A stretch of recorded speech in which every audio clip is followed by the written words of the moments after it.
Let's discuss allotropic forms of phosphorus. अब allotrope का मतलब होता है existence of one element in different forms in nature. अब रही बात फॉस्फोरस की, फॉस्फोरस के तीन प्रिंसिपल एलोट्रॉपिक फॉर्म्स होते हैं। सो याद रखें, phosphorus phosphorus shows three main allotropic forms. अब उन तीन फॉर्म्स को हम वन बाय वन एक्सप्लेन करने जा रहे हैं। सो सबसे पहला जो एलोट्रॉपिक मॉडिफिकेशन या एलोट्रॉपिक फॉर्म है उसे कहा जाता है white phosphorus, that is known as white phosphorus, या फिर इसको येलो फॉस्फोरस से भी यानी इस नाम से भी हम जानते हैं।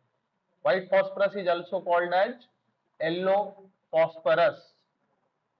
अब जो व्हाइट फॉस्फोरस होता है, so it is what yellow white translucent solid. it is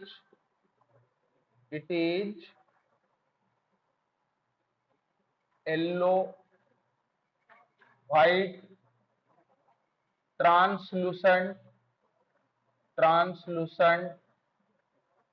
solid. उसके बाद it is highly reactive due to angular strain in P4 molecule. So it is highly reactive due to angular strain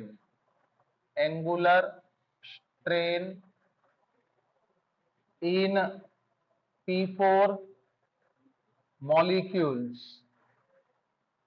उसके बाद अगर हम बात करें तो it is observe that the yellow phosphorus is waxy solid which happens to be insoluble in water but dissolved in many of the organic solvents. So it is waxy and poisonous। हमारे लिए ये poisonous भी है। और याद रखना, wounds caused due to yellow phosphorus take longer period of time for healing। सो जो हम केमिकल वेपन्स के बारे में सुनते हैं, तो केमिकल वेपन क्या होता है कि ऊपर से यानी एरोप्लेन से व्हाइट फॉस्फोरस को फेंका जाता है, तो वो जो डैमेज कॉज करता है वो अनबिलीवेबल डैमेज होता है। तो सबसे इंपॉर्टेंट चीज, it is vaccine and poisonous. उसके बाद it is insoluble in water, it is insoluble in water but dissolve in organic solvents like benzene, उसके बाद कार्बन डाइसल्फाइड एटसेट्रा। ऐसे सॉल्वेंट्स में ये जो है ये सोल्यूबल होता है। अब पानी के अंदर ये डिसॉल्व नहीं करता है, लेकिन ये इमीडिएटली ऑक्सीडाइज होगा अगर ये एयर के कांटेक्ट में आए तो। So in order to protect white phosphorus from oxidation by air, we need to store it in the water. याद रखना, so it is stored in water so to protect from getting oxidized by air। यानी air के जैसे ही ये contact में आता है ये ऑक्सीडाइज होता है, प्रोड्यूसिंग करस्पॉन्डिंग ऑक्साइड। ऐसा ना हो इसलिए हम इसे पानी के अंदर में डिसॉल्व करके रखते हैं। अब दूसरी बात, बाकी के जो एलोट्रॉपिक फॉर्म्स है उनको अगर हम मेल्ट करें तो उनका कन्वर्शन जो है वो व्हाइट फॉस्फोरस में ही होगा at the end. So other allotropic forms get converted into white phosphorus on heating और on melting, ऐसा हम बोल सकते हैं. उनको अगर मेल्ट करें तो बाकी के जो एलोट्रोपिक फॉर्म्स है वो व्हाइट फॉस्फोरस में कन्वर्ट होंगे. अब अगर हम व्हाइट फॉस्फोरस को अल्कली के साथ, एक्वेयस अल्कली के साथ बॉइल करते हैं तो हमें फॉस्फीन मिलेगा, याद रखना. So on boiling with caustic soda यानी NaOH, caustic soda, phosphine that is PH3 is obtained. हम लोगों को इसमें फॉस्फीन मिलेगा. Let's see how this can be given. P4 molecule जो है फॉस्फोरस का टेट्राएटॉमिक होता है. So when it is boiled with aqueous solution of what? NaOH, then that lead to the formation of PH3 that is phosphine along with NaH2PO2 that is sodium hypophosphite, and this is none other than phosphine. ये phosphine है जो as a product हमें मिलेगा. अब अगर ये क्या बोलते हैं उसको एयर के कांटेक्ट में अगर आता है तो it Burns, I mean it undergo oxidation, यानी ये जलेगा, गिविंग फेंट green glow. So it Burns in contact with air with faint green glow. अब जो डार्क में ग्लो करने का फेनोमेनॉन होता है उसे केमिलुमिनेसेंस कहना चाहिए. सो फेनोमेनॉन of even glowing in dark is known as chemiluminescence. उस फिनोमिनॉन को केमिलुमिनेसेंस कहा जाता है. कुछ कुछ लिटरेचर में इसको फास्फोरेसेंस भी कहा जाता है. Phosphorus show phosphorescence, it is one of the typical properties shown by the phosphorus. अब अगर इसको हम ऑक्सीडाइज करें, एक्चुअली केमिलुमिनेसेंस के वक्त होता क्या है, phosphorus in contact with oxygen get converted into its oxide P4O10 और इस वजह से ये जलता है. अब इसका जो स्ट्रक्चर है, it has discrete tetrahedral structure and remember it is tetraatomic,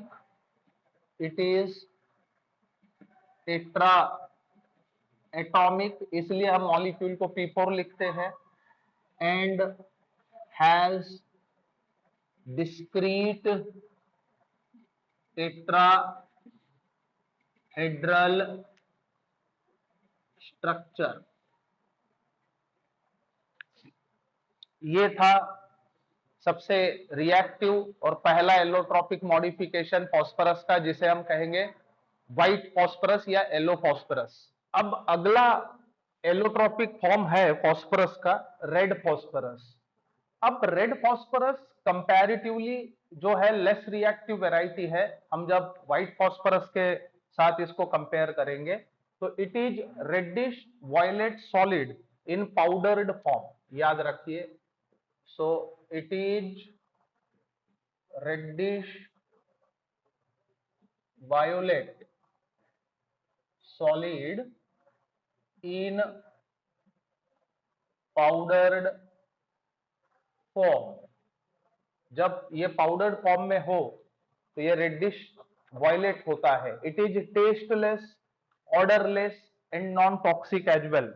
इसको टेस्ट नहीं होगा, ऑर्डर भी नहीं होगा, याद रखिए। It is tasteless, odourless, and non toxic, यानी ये हमारे लिए पॉइजनस नहीं है, जैसे कि व्हाइट फॉस्फोरस टॉक्सिक था।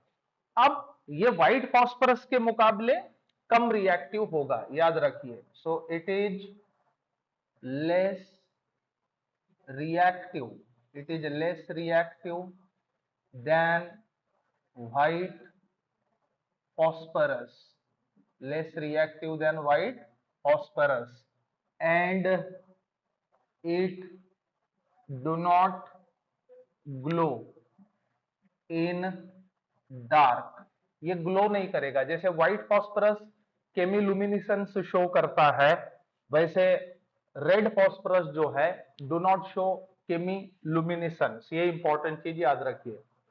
अब बात करते हैं इसके सोल्यूबिलिटी की। Red phosphorus is soluble only in concentrated HNO3, याद रखिए। खाली नाइट्रिक एसिड में ही ये डिसॉल्व करेगा। सो it is insoluble in water, water में डिसॉल्व नहीं करेगा। उसके बाद ईथर, ईथर में डिसॉल्व नहीं करेगा। CH2 में डिसॉल्व नहीं करेगा, etcetera. But dissolve in concentrated HNO3, nitric acid में ये डिसॉल्व करता है। अब इसको बनाना कैसे? देखिए, white phosphorus is used as a raw material in order to prepare red phosphorus. So what we need to do, white phosphorus को आयरन पॉट में रख के आपको at about 573 kelvin prolong heating करनी होगी in presence of iodine as a catalyst. ऐसा करने से white phosphorus will get converted into red phosphorus, और उस रिएक्शन को हम बोलेंगे ट्रांजिशन। देखिए, ट्रांजिशन का मतलब होता है conversion of one allotropic form into another. So when white phosphorus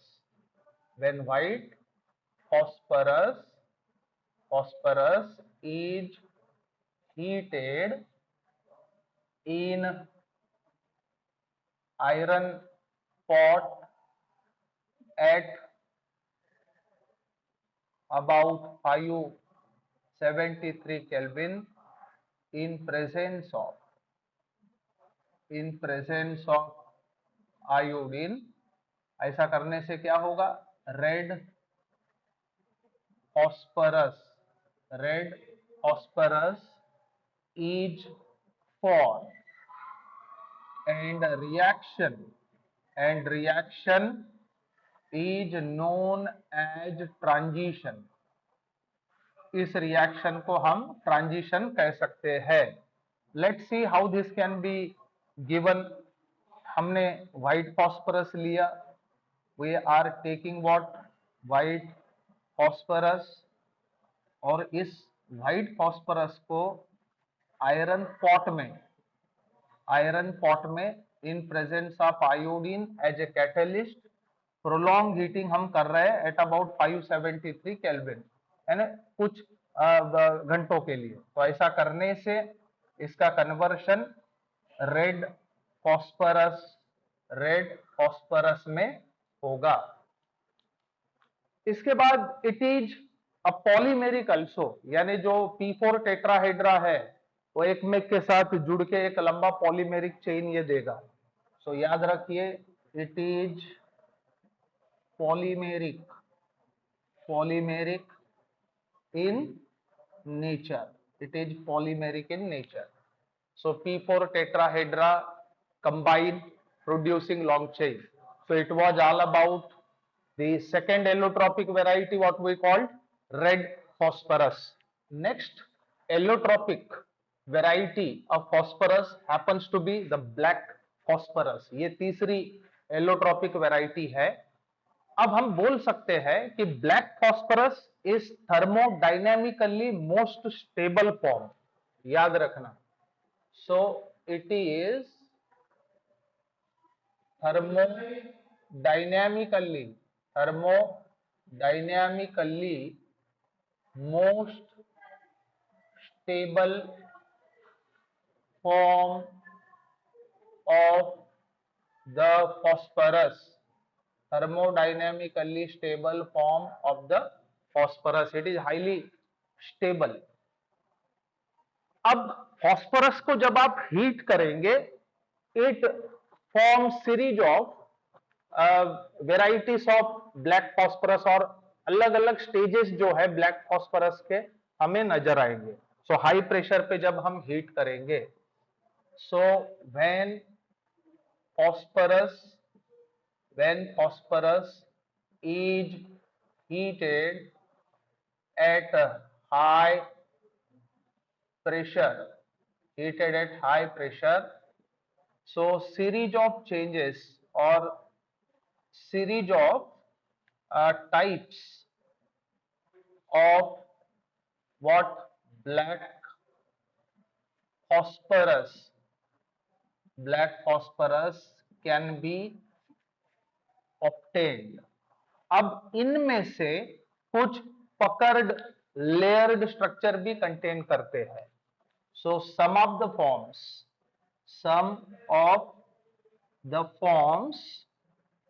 of black phosphorus contains puckered layers, जिसे हम क्राउन शेप भी कह सकते हैं, याद रखना. सो पकड़ लेयर या क्राउन शेप ऐसा हम कह सकते हैं. It resembles graphite closely, and remember it is found to be a conductor also. So याद रखें, it resembles graphite in appearance and found to be good conductor of electricity. ये electricity जो है कंडक्ट कर सकता है. ये ग्राफाइट जैसा है दिखने में, इट रिसेंबल्स ग्राफाइट. अब इसके दो फॉर्म्स होते हैं, alpha black and beta black. So it has mainly two types, that is alpha black and beta black phosphorus. अब इनको बनाना कैसे? अगर आप अल्फा ब्लैक फॉस्फोरस बनाना चाहते हैं तो इसके लिए रॉ मटेरियल यूज करना होगा red phosphorus. So red phosphorus को सील्ड ट्यूब में at elevated temperature of 803 kelvin approximately जब आप हीट करेंगे तो उसका कन्वर्शन अल्फा ब्लैक फॉस्फोरस में होगा. So when red phosphorus is heated in a sealed tube at about 803 Kelvin, alpha black phosphorus is obtained. अब ये जो अल्फा ब्लैक फॉस्फोरस होगा, ये रोम्बोहाइड्रल क्रिस्टल्स इसके हमें नजर आते हैं. So alpha black phosphorus has rhombohedral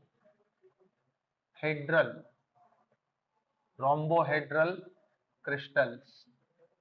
अब देखिए इसको किस प्रकार से हम दिखा सकते हैं. टेक रेड फॉस्फोरस, हमने रेड फॉस्फोरस को लिया, रेड फॉस्फोरस को क्या करना चाहिए, सील्ड ट्यूब के अंदर एट अबाउट 803 केल्विन। जैसे ही हम हीट करेंगे we would have alpha black phosphorus, हमें अल्फा ब्लैक फॉस्फोरस मिलेगा। लेकिन अगर आप बीटा ब्लैक फॉस्फोरस बनाना चाहते हैं तो उसके लिए रॉ मटेरियल के तौर पे हमें व्हाइट फॉस्फोरस का इस्तेमाल करना होगा। So what we need to do, take white phosphorus को एक्सट्रीमली हाई प्रेशर पे एट अबाउट 453 केल्विन जब आप हीट करेंगे तो उसका कन्वर्शन जो है वो बीटा ब्लैक फॉस्फोरस में होगा। So when white phosphorus white phosphorus is heated at about 453 Kelvin and at extremely high pressure, then beta black phosphorus is obtained, हमें बीटा ब्लैक फॉस्फोरस मिलेगा। सो हमें क्या करने की जरूरत है, एक व्हाइट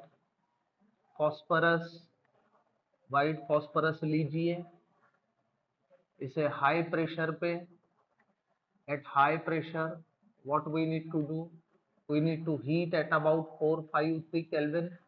ऐसा करने से हमें बीटा ब्लैक फॉस्फोरस मिलेगा एज ए प्रोडक्ट। सो ये था black phosphorus which happens to be the thermodynamically most stable variety. So it was all about the allotropic modifications of the phosphorus.